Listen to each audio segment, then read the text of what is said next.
ganito yung buhok ninyo. Close up natin. Okay? Yan, andyan o. So, ganyan. Ang tawag dito ay telogen. Oh. Telogen effluvium on male and female. Lalaki, babae po. Okay? So, based on my research, personally, okay? Tandaan nyo to.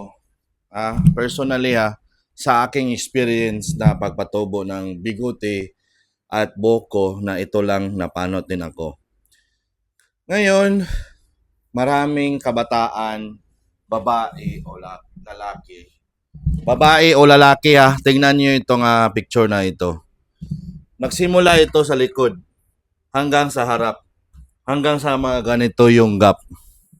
So, ano ba ang gagawin natin? Kailangan natin increase ang blood flow nito para maraming oxygen kailangan ng hair follicle para tutubo uli ang buhok. Minoxidil na 5% kahit anong brand. Pero meron akong brand na introduce sa inyo na merong QR code, mas-scan ninyo, andyan.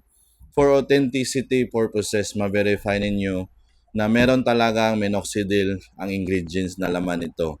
So, tingnan ninyo dito sa likod niya is merong 3.0 grams of minoxidil, merong alcohol-based minoxidil, makikita nyo naman sa ingredients. So, one hand yung brand.